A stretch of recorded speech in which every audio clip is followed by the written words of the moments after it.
దివంగత నేత పెద్ది సుదర్శన్ రెడ్డి మరణం సంబంధించి కూడా చాలా వరకు వింటున్నాం మనం.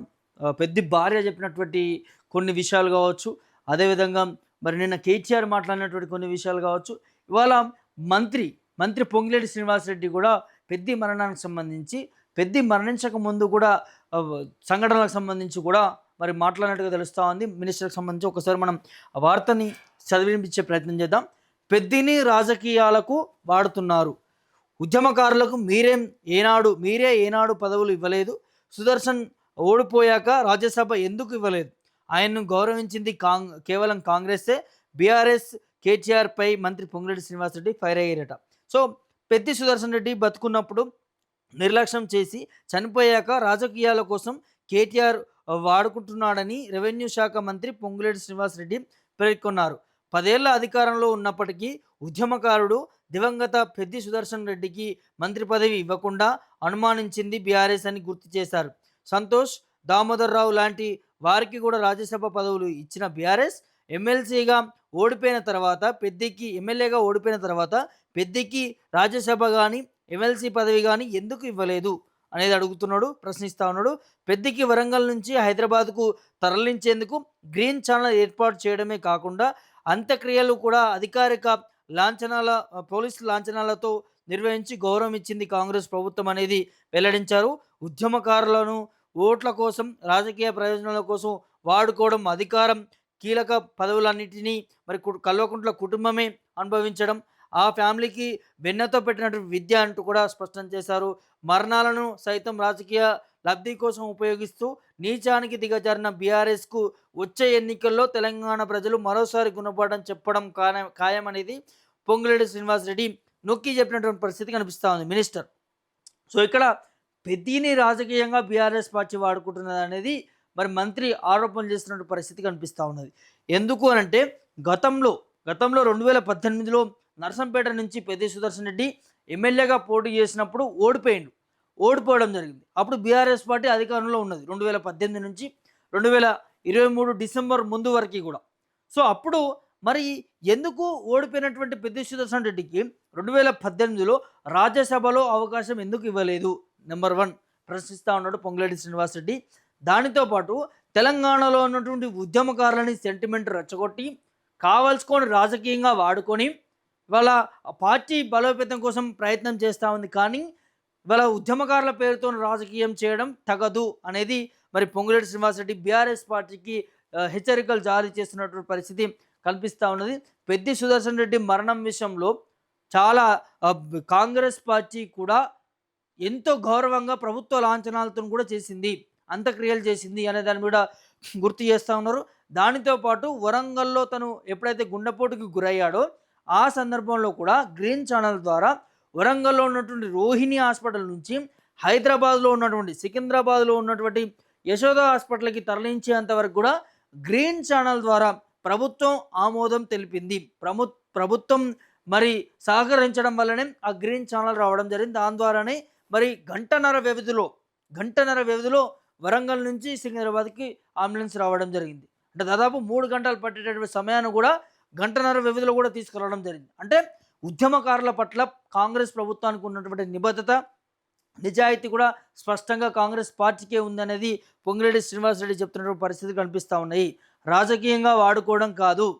పెద్ది సుదర్శన్ రెడ్డికి మీరేం చేశారు? గతంలో కష్టకాలంలో ఉన్నప్పుడు పార్టీ అండగా ఉన్నదా? పార్టీ ఆదుకున్నదా అనేదాన్ని కూడా ప్రశ్నిస్తున్నటువంటి నేపథ్యం కనిపిస్తూ ఉన్నది. ఎందుకు రాజ్యసభ ఇవ్వలేకపోయింది? ఇక దీని మీద మాట్లాడదు బీఆర్ఎస్ పార్టీ కానీ, కేటీఆర్ కానీ, హరీష్ రావు కానీ, ఇంకోరు కానీ. కేటీఆర్ కూడా నేను ఏం మాట్లాడుతున్నాడంటే మన తెలంగాణ భవన్లో కూడా తను ప్రెస్ మీట్ పెట్టి చనిపోయే ముందు వరకు కూడా పెద్ది సుదర్శన్ రెడ్డి చనిపోయే ముందు వరకు కూడా ఈ కాంగ్రెస్ ప్రభుత్వం చేసిన మోసాలను బయటకట్టు సివిల్ సప్లైలో కావచ్చు, అవి ఇతర ఇరిగేషన్లో కావచ్చు, ఇతర అంశాలలో కూడా బయట పెట్టిండు స్కామ్లన్నీ కూడా. సో తన పోరాట తపనం మాకు తెలుసు. తను బయటపెట్టి కాంగ్రెస్ ప్రభుత్వం దాని మీద గండగొడుతూ వెళ్ళిపోయిండు. బాధాకరం అనే దాన్ని కూడా నిన్న మాట్లాడింది కేటీఆర్. కానీ ఇక్కడ స్పష్టంగా అసలు పెద్ది సుదర్శన్ రెడ్డికి బీఆర్ఎస్ పార్టీలో సరైన స్థానం దక్కిందా అనేది మెయిన్ క్వశ్చన్. దక్కితే ఏ విధంగా దక్కింది? 2018కి సంబంధించి ఎన్నికల రాజ్యసభ ఎందుకు ఇవ్వలేదు? దట్టు సోషల్ మీడియాలో కూడా మనకు వినిపిస్తూ ఉన్నది. పెద్ది స్వప్న చేసినటువంటి వివాదం కూడా మనం చూస్తున్నాం. తను చేసినటువంటి కొన్ని ఆరోపణలు కూడా ఏదైతే మీ వల్లనే చనిపోయింది అనే దాన్ని కూడా తన భర్త ఏదైతే అంతిమయాత్రలో కూడా తను ఏడ్చుకుంటూ మాట్లాడింది. మీ వల్లనే నా భర్తని చ పో కొ పోగొట్టుకున్నాము. మీ వల్లనే చనిపోయాడు అన్నదాన్ని కూడా చెప్పడం జరిగింది. అంటే దాని వెనకాల ఆలోచిస్తే కూడా ఒకసారి మనం గతంలో 2016లో కేసీఆర్ పల్లెయాత్రకు సంబంధించినటువంటి పల్లెయాత్ర ఏదో ప్రోగ్రామ్ ఉందనుకుంటా. సో, ఆ సందర్భంలో కూడా ఈ నర్సంపేట నియోజకవర్గంలో 150 పైగా కూడా బోర్లు వేసినటువంటి నేపథ్యం.